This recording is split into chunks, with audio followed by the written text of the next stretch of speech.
बिस्मिल्लाहिर्रहमानिर्रहीम। अस्सलाम वालेकुम नाज़रीन, आप यूट्यूब चैनल देख रहे हैं। मैं इमरान खान हूँ। बहुत इंपॉर्टेंट अपडेट्स हैं, मैं आपके साथ शेयर कर देता हूँ। सबसे पहले तो एक अफसोसनाक खबर है, और ये खबर है जनाब बलूचिस्तान से मूसा खेल के इलाके में 20 से ज़ायद मज़दूरों को एक मरतबा फिर अगवा कर लिया गया है।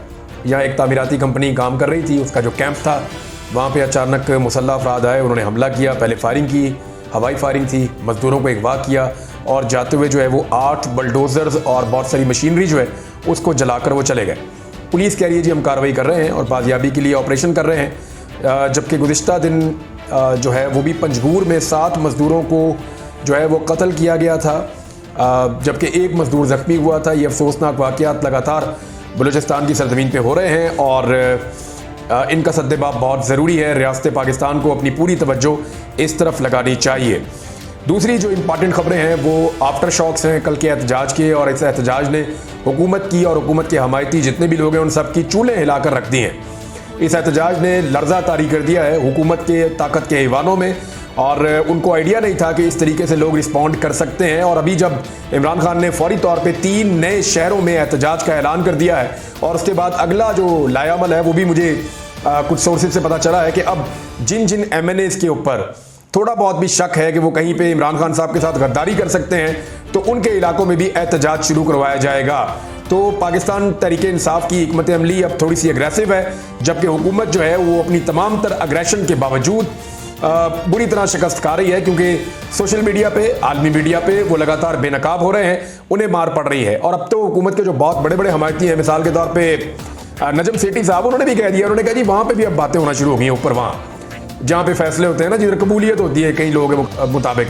जैसा कि अंसार अब्बासी साहब कह रहे थे कि पाकिस्तान में जो है मकबूलियत के साथ साथ कबूलियत भी चाहिए होती है, तो फ़ौज से टक्कर ना लें। तो देखें, कोई भी फ़ौज अवामी मकबूलियत के बगैर सर्वाइव नहीं करती।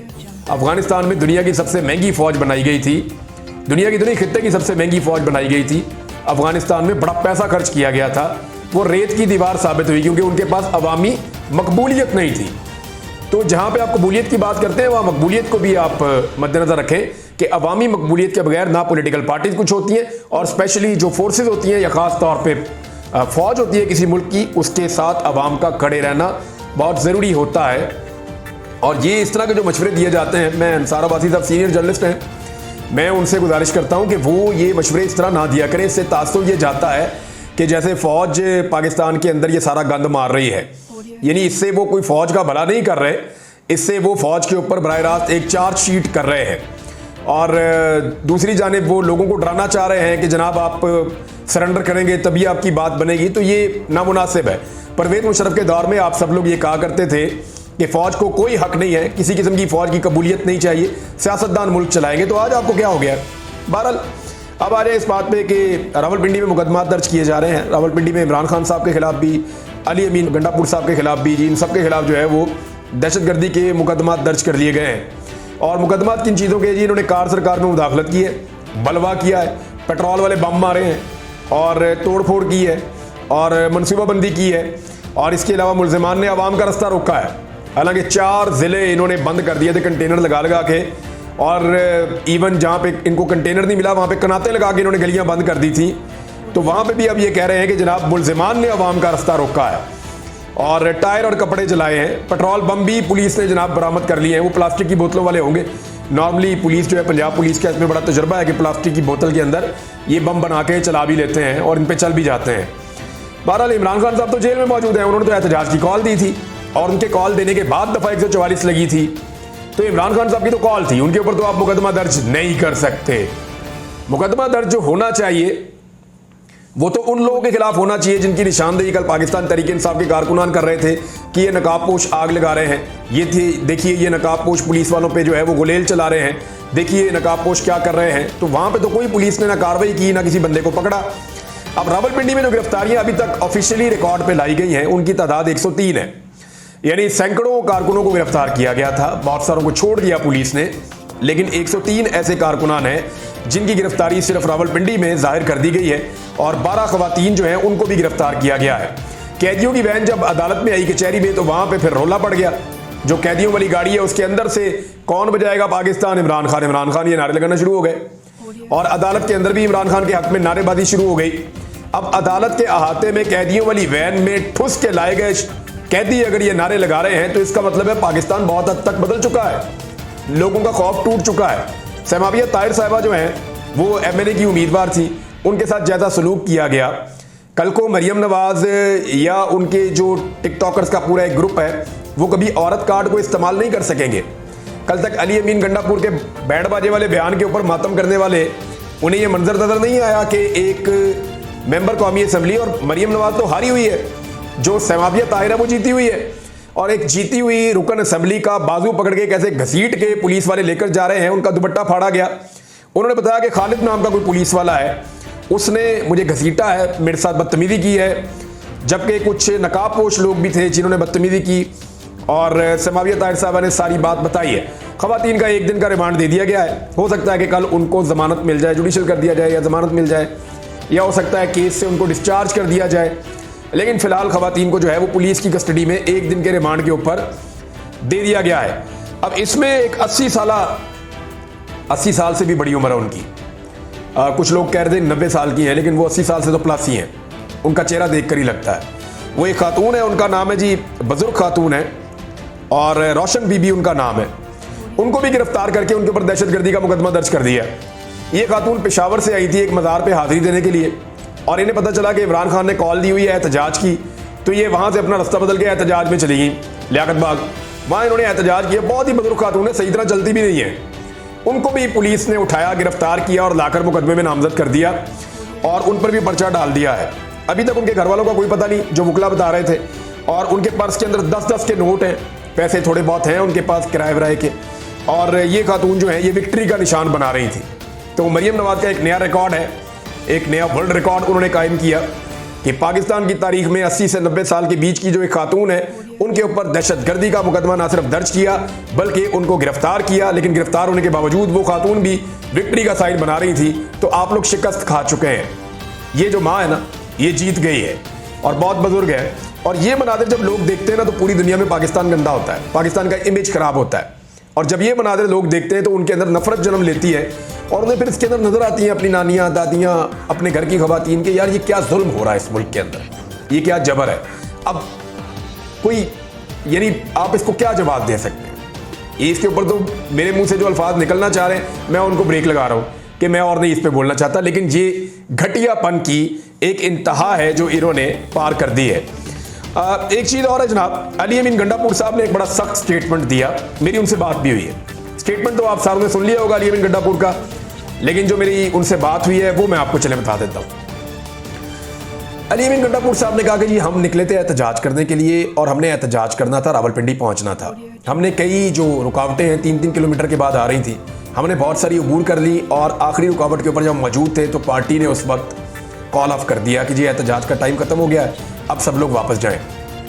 तो गंडापुर साहब ने मुझे बताया कि हमारे बहुत सारे लोग जो हैं वो पुलिस की बैक साइड पे जा चुके थे, और पुलिस बीच में सैंडविच बनने वाली थी। कोई 10 से ज़्यादा पुलिस वाले पकड़े गए थे। और मेरी कुछ और लोगों से बात हुई तो पता चला कि शाहिद खटक नाम के इनके एक एमएनए हैं, उन्होंने पुलिस वालों को रेस्क्यू किया और अवाम से बचाया।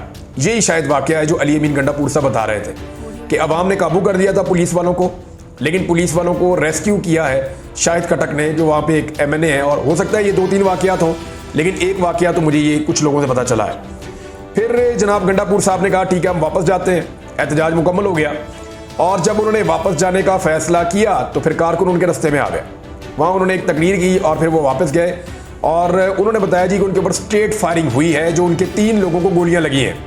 बैरिस्टर सैफ जो है पाकिस्तान तहरीक इंसाफ की खैबर पख्तूनख्वा की जो हुकूमत है उसके तर्जुमान है, उन्होंने भी इस बात को कन्फर्म किया कि लोगों को पुलिस ने स्ट्रेट गोलियाँ मारी हैं। और शुक्र है कोई जानी नुकसान नहीं हुआ, लेकिन लोगों का इलाज करवाया जा रहा है। अब ये इतनी खौफनाक और ख़तरनाक सूरत हाल है कि स्ट्रेट फायरिंग हो रही थी वहाँ पे। तो अली अमीन गंडापुर साहब ने कहा जी आइंदा एक गोली को चलाएगा तो हम 10 चलाएंगे। मुझे उन्होंने कहा कि जनाब हमें इस्लामाबाद से या पंजाब से जब लोग मिलने आते हैं, ऑफिशियल आए या वैसे आए, तो हम उनका इस्तकबाल करते हैं।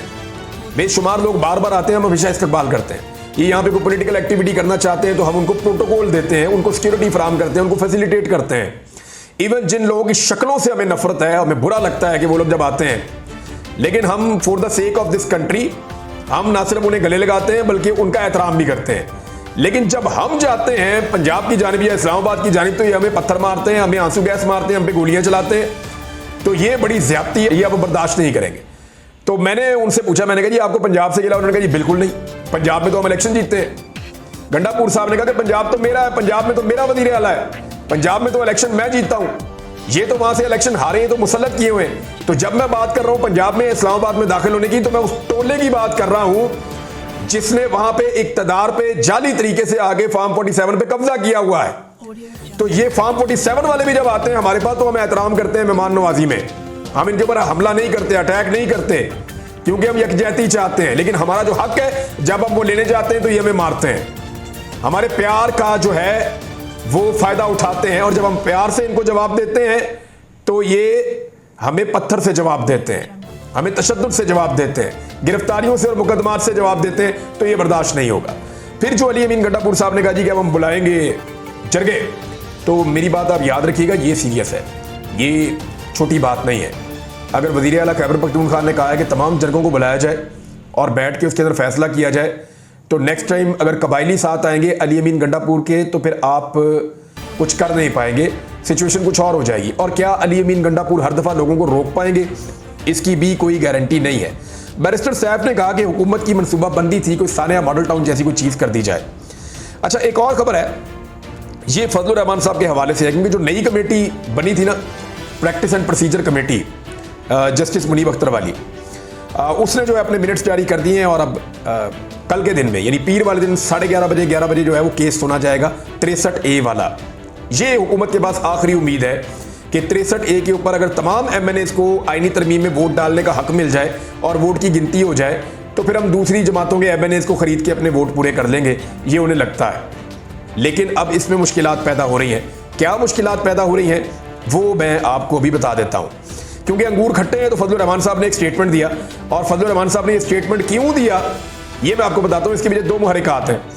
एक तो जनाब 300 से जायद जो पाकिस्तान के टॉप के वकला है, जो बड़े वकील है पाकिस्तान के, उन्होंने 317 के करीब वकील है, उन्होंने सुप्रीम कोर्ट और हाई कोर्ट के जजों को खुला खत लिख दिया है और उनसे अपील की है कि वो किसी भी नई अदालत का हिस्सा ना बने, चाहे वो आईनी अदालत है चाहे जो मर्जी है।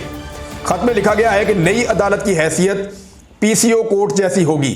PCO कोर्ट में आपको याद दिलाऊं, परवेज मुशर्रफ साहब ने अपने दौर में जब सारे जज फारिग कर दिए थे तो PCO के तहत उन्होंने एक हलफ लिया था और नए जज भर्ती करके लगा दिए थे। उन्होंने कहा जी हमारा PCO है, इसके तहत जो जो जज हलफ ले लेगा तो वो जज बन जाएगा।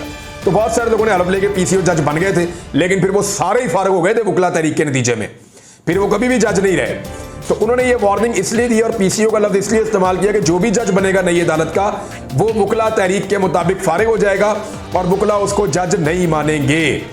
तो जनाब उन्होंने कहा PCO जज जैसी उनकी हैसियत होगी, नई अदालत का जज बनने वाले PCO जज से मुख्तलिफ नहीं होंगे, यानी उनका अंजाम भी वैसा ही होगा, फिर वो कभी जज नहीं होंगे। डोगर कोड याद है ना आपको?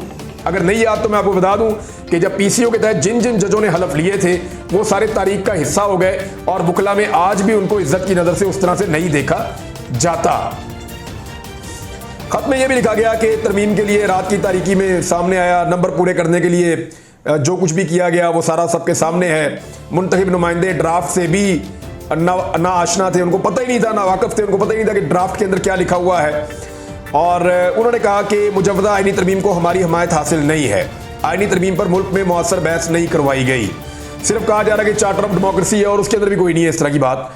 तो बहरहाल ये वकला ने अब एक बड़ा क्लियर ऐलान कर दिया कि वकला की तहरीक तकरीबन तैयार करी है। तो फजलुर रहमान साहब पे एक प्रेशर तो ये है, एक प्रेशर और है फजलुर रहमान साहब पे, और वो मैं आपको बताता हूँ क्या प्रेशर है। फजलुर रहमान साहब से जब पाकिस्तान तहरीक इंसाफ के वफ्द ने आखिरी मुलाकात की तो उन्होंने कहा कि मौलाना साहब हमारी पहले तैयारी नहीं थी, हम क्योंकि बहुत सारे एहतजाजों में और चीज़ों में उलझे हुए थे तो हमें आइडिया ही नहीं था, और हमारे 8-9 बंदे गायब कर लिए गए और उनको गायब करने के बाद आपसे मांगी गई मदद, और आपने जो है वो कभी आप उनकी साथ बात सुनते थे कभी हमारी बात सुनते थे, तो उस वक्त तक हमें बड़ी अशद ज़रूरत थी कि आप हमारे साथ खड़े हों।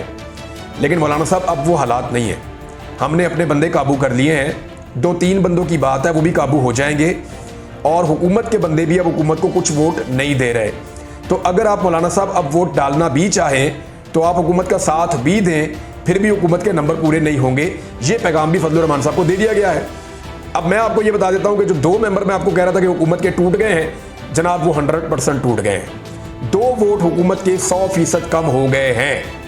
ये मैं आपको बता रहा हूं, मैंने आपको कहा था एक 100% है और दूसरा 80% है, नहीं, दोनों वोट हुकूमत के हाथ से जा चुके हैं। और इस वक्त एक वोट और ऐसा जो पाकिस्तान तहरीक इंसाफ से रब्ता करके ये कह रहा है जी अगर आप मुझे टिकट दे देंगे ना अगली दफा इलेक्शन लड़ने के लिए तो मैं फिर वोट नहीं डालूंगा। आप मुझे टिकट देने का वादा करें, मैं आइंदा वोट नहीं डालूंगा आईनी तरमीम के हक में। मेरी सीट जाती है तो जाए, वो मैं जानूं, मेरा काम जाने, आप मुझे टिकट दे देंगे, क्योंकि मैं इसका हिस्सा नहीं बनना चाहता। ये पाकिस्तान के साथ ज्यादती कर रहे हैं। तो ये एक और भी वोट है जो टूट सकता है हुकूमत का। हुकूमत के अपने अगर 3 बंदे टूट जाते हैं तो हुकूमत पीटीआई की अगर 3-4 तोड़ देगी तो कोई फर्क नहीं पड़ेगा। मौलाना साहब अपने 8 दे भी देंगे तो फिर भी कोई फर्क नहीं पड़ेगा। अभी वो काफी नीचे चले गए हैं इन 2 बंदों के टूटने के बाद। तो फजलुर रहमान साहब ने इस मौके के ऊपर स्टेटमेंट दी और फजलुर रहमान साहब की यही स्टेटमेंट इस मौके के ऊपर बनती थी।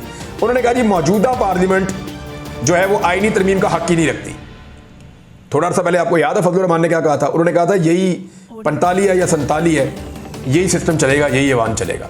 लेकिन अब वो ये नहीं कह रहे, वो ये कह रहे हैं कि मौजूदा पार्लियामेंट आईनी तरमीम का हक नहीं रखती। हमने बता दिया, हमें हल्का मत लें। मौलाना साहब को 2 चीजें समझ आ गई। एक तो अवाम में मकबूलियत का बेड़ा गर्क हो जाएगा अगर वो हुकूमत के साथ आईनी तरमीम में जाकर खड़े हो गए। दूसरा मौलाना साहब को समझ आ गई कि अगर जाकर मैं खड़ा भी हो गया तो फिर भी कोई गारंटी नहीं है कि ये हुकूमत इस आईनी तरमीम को किसी तरह भी कर सके। उसकी वजह यह है कि नंबर ही पूरे नहीं होंगे इसके बावजूद। और मौलाना साहब उनके कैंप में भी चले जाएंगे, उनके साथ खड़े भी हो जाएंगे, मतलूबा नताइज भी हासिल नहीं होंगे और अवाम के अंदर भी बेड़ा गर्क हो जाएगा। तो इसलिए मौलाना फजलुर रहमान साहब ने एक अच्छा फैसला किया कि बड़ा क्लैरिटी के साथ उन्होंने वो कह दिया जो उन्हें कहना था। अब ये अब तक की जनाब सारी खबरें हैं। कल क्या होता है वो चीजें मैं आपके सामने रखूंगा। कुछ और बड़ी इंपॉर्टेंट खबरें आ रही हैं नेक्स्ट वीलॉग में, सुबह आप सुनेंगे। अब तक के लिए इतना ही, अपना ख्याल रखिएगा, अपने इस चैनल का भी। अल्लाह हाफिज।